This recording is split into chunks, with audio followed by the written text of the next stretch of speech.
Marvel Netflix की सबसे popular series Daredevil, जिस पर दिसंबर 2021 से लेकर सितंबर 2023 तक काम चल रहा था, वो पूरी तरह क्रिएटिव रिबूट में जा चुका है। पर ऐसा क्यों? खासकर तब क्यों जब इसके 18 में से ऑलमोस्ट आधे एपिसोड्स पर काम हो चुका था।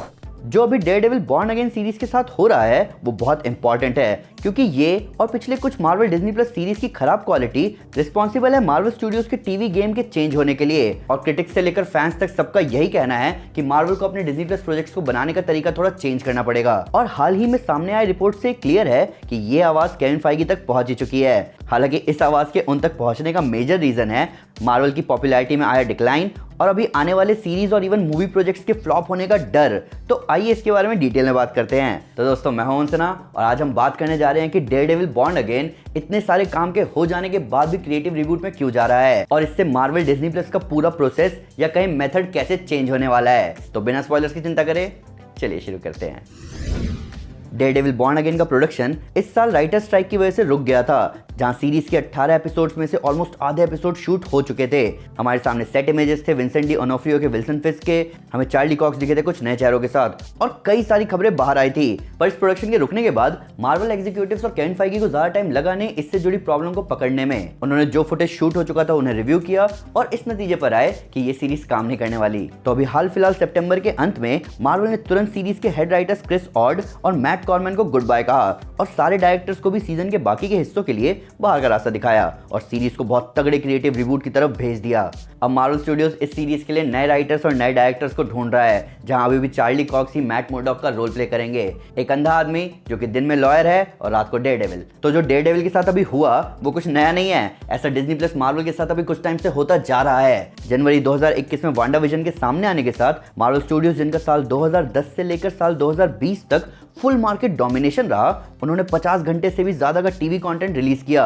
मार्वल का ये हिस्सा शुरू हुआ था पैंडेमिक के दौरान और इतना सब कुछ होते हुए मार्वल ने कभी भी traditional TV making model follow नहीं किया, जहां अमेरिका में नॉर्मली पायलट सिस्टम होता है, जहां किसी भी टीवी सीरीज का एक पायलट एपिसोड लाया जाता है और उसे ऑडियंस, टेस्ट ऑडियंस या एग्जीक्यूटिव्स को दिखाने के बाद उनका रिस्पांस देखते हुए सीरीज को ग्रीन लिट किया जाता है। पर मार्वल ये मॉडल फॉलो नहीं कर रहा था। मार्वल 150 मिलियन से भी ऊपर के पैसे लगाकर पूरी सीरीज एक बार में शूट कर लेता था और पोस्ट प्रोडक्शन में एग्जीक्यूटिव्स देखते थे कि क्या काम करेगा और क्या काम नहीं करेगा। यहाँ शो रनर्स भी नहीं थे। शो रनर्स बेसिकली एक अकेला इंडिविजुअल होता है जिसका पूरे प्रोजेक्ट पर क्रिएटिव कंट्रोल होता है। वो जरूरी नहीं है कि शो को वही बनाए, पर उसका राइटर होना बहुत जरूरी है। वो राइटर्स रूम को आगे बढ़ाए रखता है, एक्टर्स को खुश रखता है और बजट को कंट्रोल में रखता है।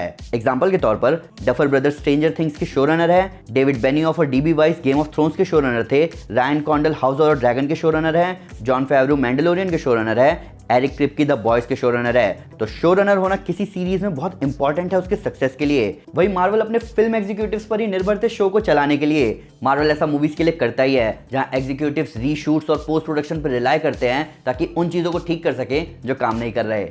अब बेशक मार्वल के TV projects, even star Wars के भी टीवी प्रोजेक्ट्स डिज्नी प्लस के मोस्ट वॉच शोज में से एक है, जिसका मतलब उनका एग्जीक्यूटिव्स पर रिलाय करने वाला तरीका काम तो कर रहा था, पर अब ये तरीका नहीं चलेगा।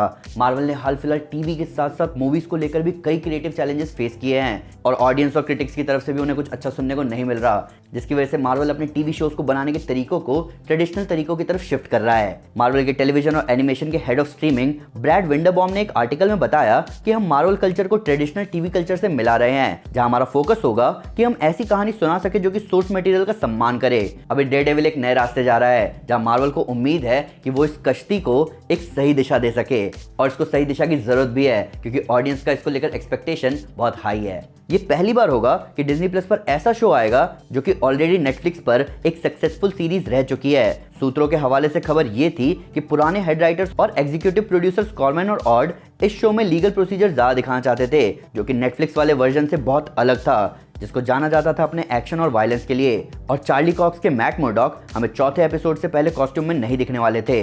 तो मार्वल, जिसने ऑलरेडी इस कंसेप्ट को ग्रीन लिट दे दिया था, उनको जरूरत महसूस हुई सब कुछ दोबारा सोचने के लिए। और ऐसा नहीं है कि ये पहली बार हो रहा है। डेयरडेविल पहली डिज्नी प्लस सीरीज नहीं होगी जिसको ऐसे चेंजेस से गुजरना पड़े। जिन्होंने भी मार्वल के डिज्नी प्लस वाले हिस्से के साथ काम किया है, उन सबका कहना यह है कि यहाँ एक सेंट्रल विजन की कमी है। कुछ सोर्सेज के हिसाब से इसी सेंट्रल विजन की कमी की वजह से क्रिएटिव डिफरेंस और टेंशन पैदा हो रहे थे।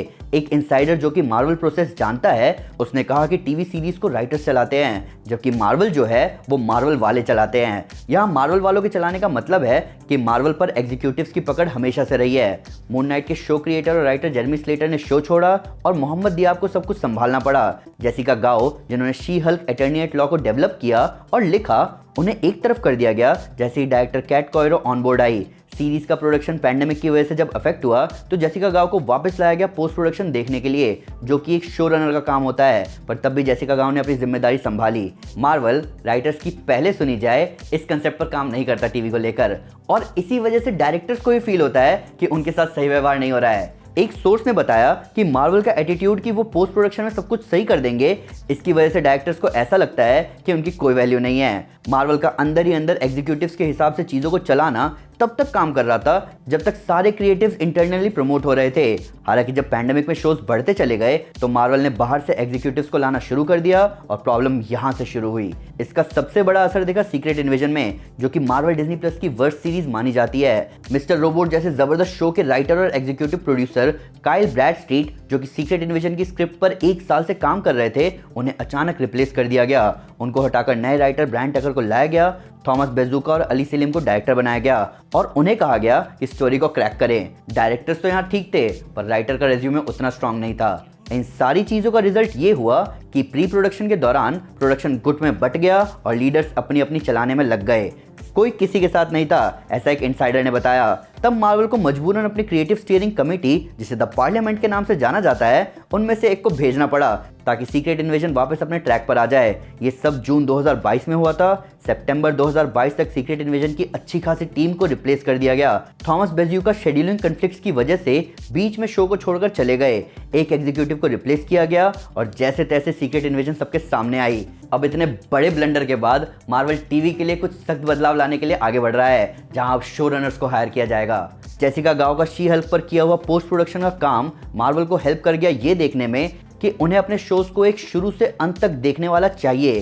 स्टूडियो फिल्म एग्जीक्यूटिव्स पर रिलाय करने के बजाय टीवी एग्जीक्यूटिव्स को लाने का प्लान कर रहा है, जिनका फोकस सिर्फ और सिर्फ टीवी पर होगा। डेवलपमेंट प्रोसेस में भी सुधार लाया जा रहा है, जहां शो रनर्स पायलट लिखेंगे और शो का आउटलाइन पहले सामने रखेंगे। मार्वल के वो दिन गए जहां मार्वल पहले पूरी सीरीज शूट कर लेंगे, फिर देखेंगे कि क्या काम करेगा और क्या नहीं। और लोकी की ही तरह, जो कि मार्वल डिज्नी प्लस का पहला शो है जिसका सेकंड सीजन आ चुका है, स्टूडियो मल्टी सीजन की तरफ फोकस रखेगा, बजाय कि लिमिटेड सीरीज हमें दिखाई जाए।